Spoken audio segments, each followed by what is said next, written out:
محمد وآل محمد وعجل. اعوذ باللہ من الشیطان اللعین الرجیم. بسم اللہ الرحمن الرحیم وبہ نستعین انہ خیر ناصر و معین. بحث جو ہے وہ اس شبہ میں ہے کہ ائمہ معصومین علیہ السلام اور انبیاء کرام یہ معصوم عن الخطا ہیں، یہ گناہ نہیں کرتے. جب یہ معصوم عن الخطا ہیں تو پھر ان کی مناجات اور ان کی دعائیں جو الفاظ استغفار پر مشتمل ہیں ان کا کیا مطلب ہے؟ وہ کس چیز سے استغفار کرتے ہیں؟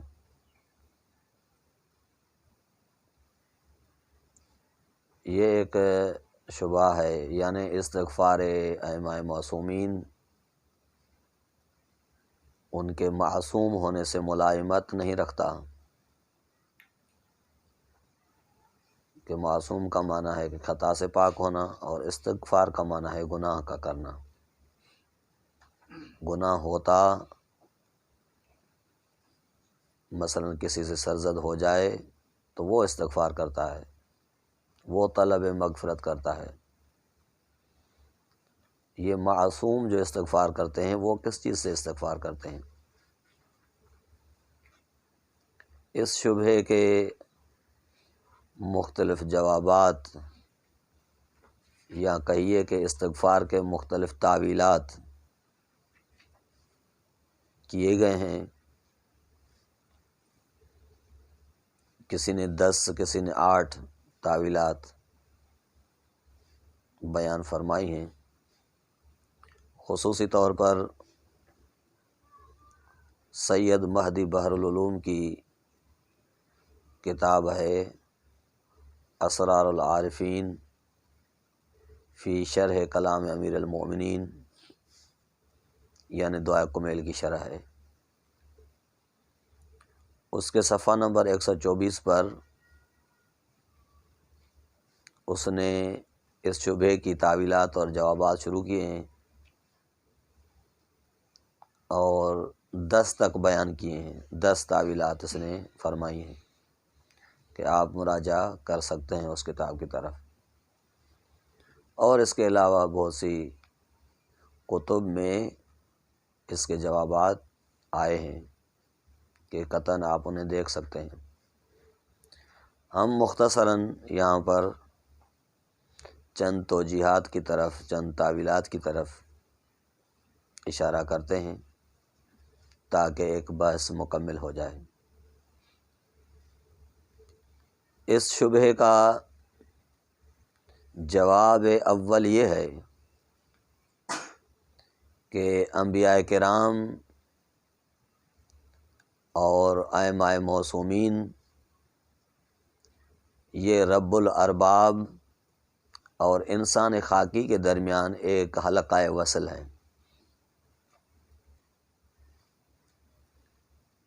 رب الارباب اور انسان خاکی، بشر خاکی کے درمیان رابطہ برقرار کرنے کے لیے یہ شخصیات اور ہستیاں آتی ہیں، اور اللہ تبارک و تعالیٰ انہیں خلیفہ مقرر کرتا ہے.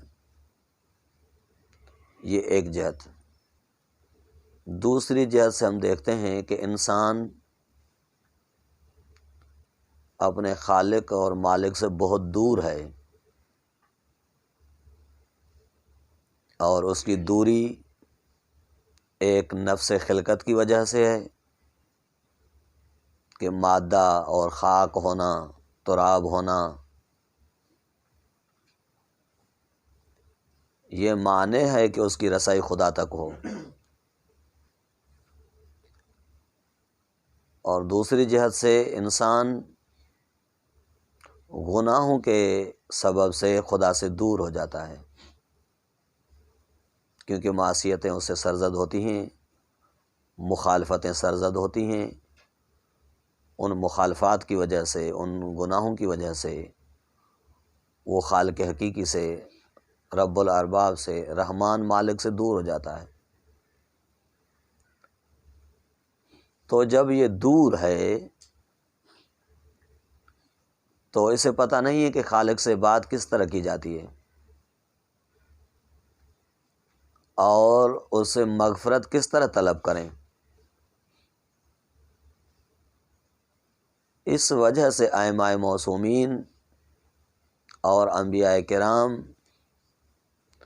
مقام معلمیت رکھتے ہیں، وہ معلم ہیں،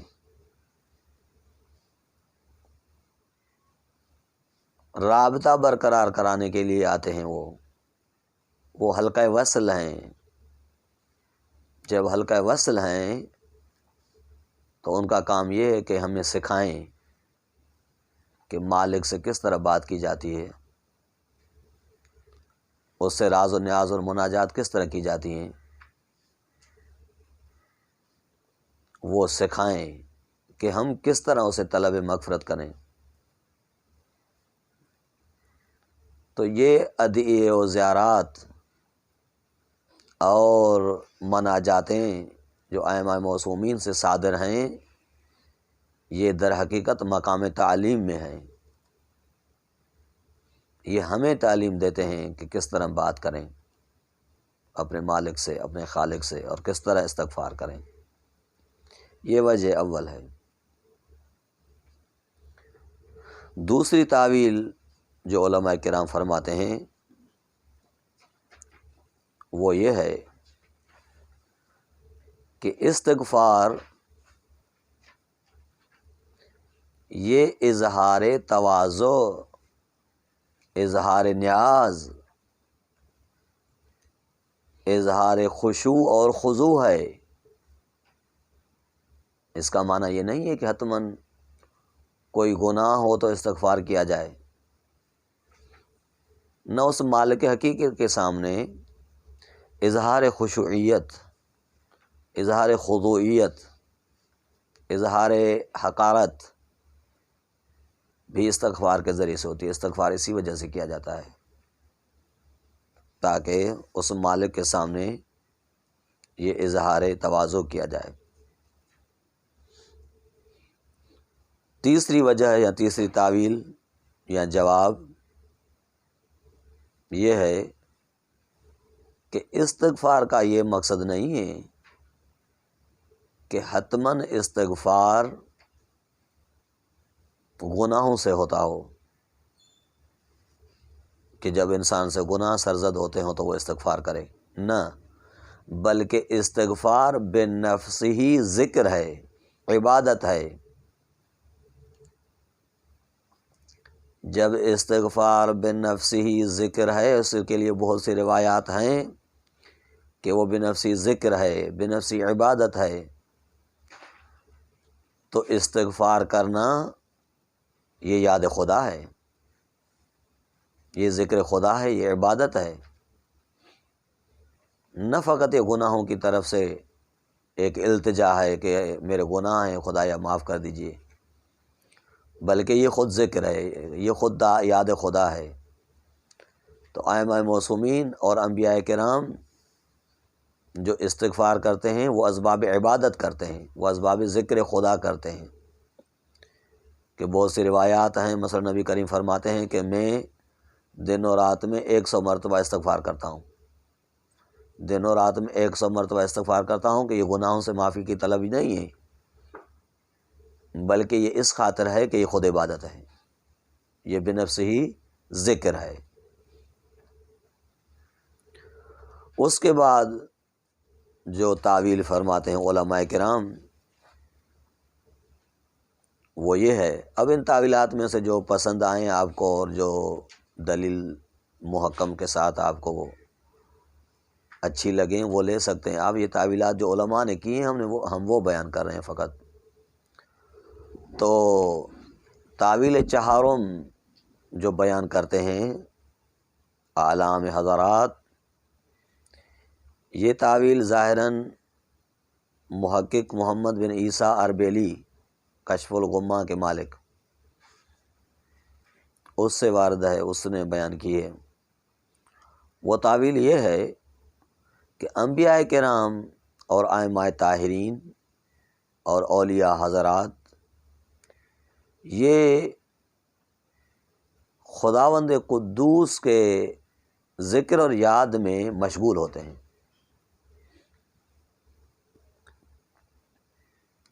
ہمیشہ عالم ربوبیت کے دریا میں، توحید کے سمندر میں مستغرق ہوتے ہیں، غریق ہوتے ہیں۔ جب وہ عالم ربوبیت میں اور دریائے توحید میں مستغرق ہوتے ہیں تو ہمیشہ وہ اس کی طرف مرکوز ہوتے ہیں، ان کی توجہات، تمایلات، خیالات اور رب کے ساتھ مربوط ہوتے ہیں، خالق کے ساتھ مربوط ہوتے ہیں۔ جب وہ لمحہ بھی ذکر خدا سے غافل نہیں ہوتے اور اس کی یاد سے بے طرف نہیں ہوتے تو یہ معاشرت جو ہے، لوگوں سے اٹھنا بیٹھنا، کھانا پینا اور لوگوں کے ساتھ معاشرت کرنا، اس کو یہ گناہ حساب کرتے ہیں۔ اسی وجہ سے اس گناہ سے وہ استغفار کرتے ہیں۔ اور اسی باب میں ہے کہ حسنات الابرار سیئات المقربین، جو ابرار حضرات کی حسنات ہیں، نیکیاں ہیں، وہ مقربین کے لیے گناہ ہیں نیکیاں، لیکن مقربین کا جو مقام ہے اس مقام کی لیاقت کے مطابق وہ نیکیاں نہیں ہیں۔ تو لوگوں کے ساتھ اٹھنا بیٹھنا یہ کأنہو وہ خالق سے دوری سمجھتے ہیں کہ لمحہ برابر بھی یہ خالق سے دوری ہوتی ہے، یہ اس سے استغفار کرتے ہیں۔ یہ کشف الغمہ میں تعویل آئی ہوئی ہے۔ اس کے بعد جو ہم کو اچھی تعویل لگتی ہے اور اچھا جواب لگتا ہے وہ یہ ہے کہ امام کا جو معیار ہے یا نبی کا جو معیار ہے، نسبت ہے امت کے ساتھ، وہ یہ ہے کہ ولی یا امام یا ہادی اولا بنفس ہوتا ہے، یعنی انسان کا جو نفس ہے اس کا بھی مالک وہ ہے۔ اولا بنفس یعنی مالک ہونا، یہ نفوس کے مالک ہیں، یہ عوام الناس اور رعیت ان کی ملکیت ہوتی ہے۔ دوسری وجہ جو روایت میں آئی ہے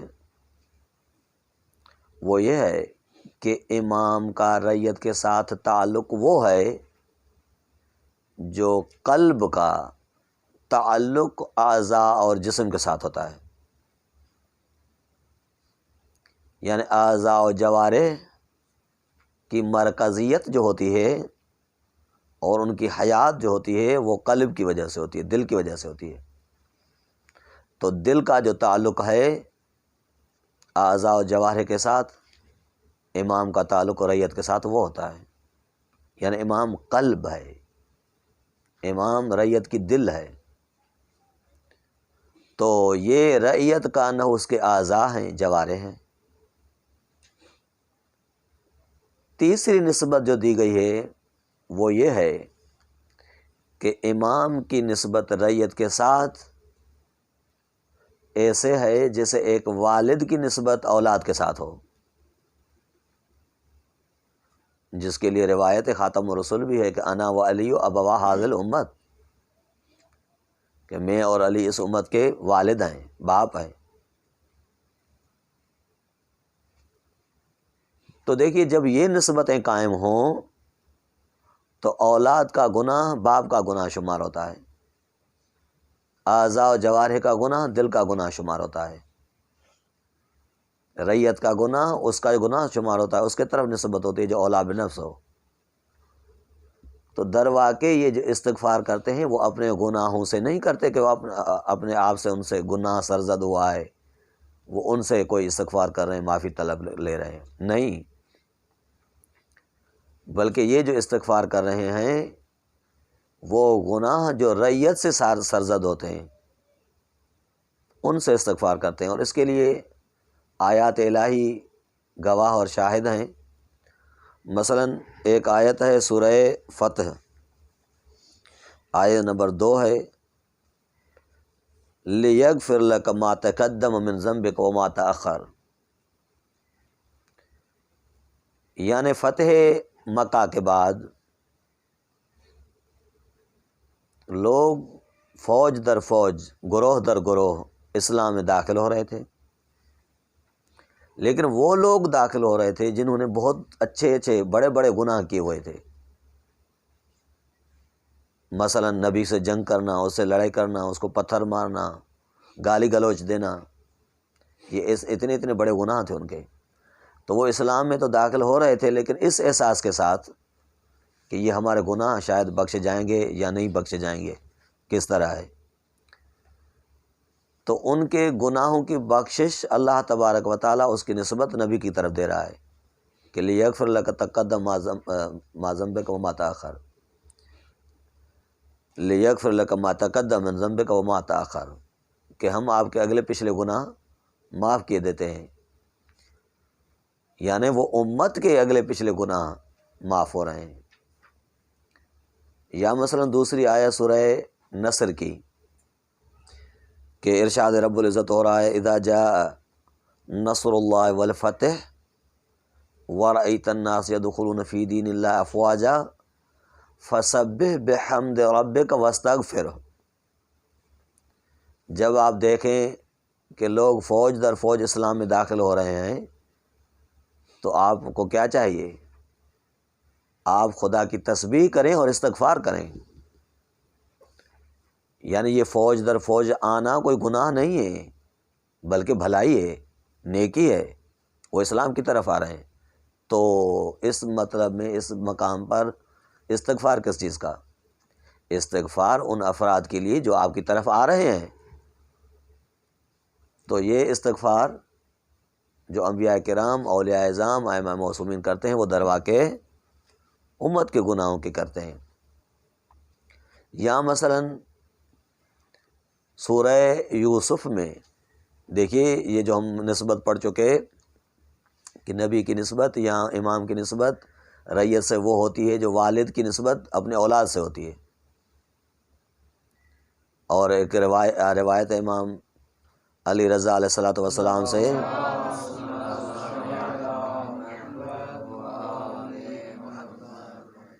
کہ امام کل والد شفیق، امام اس طرح ہوتا ہے جیسے کوئی والد شفیق ہو،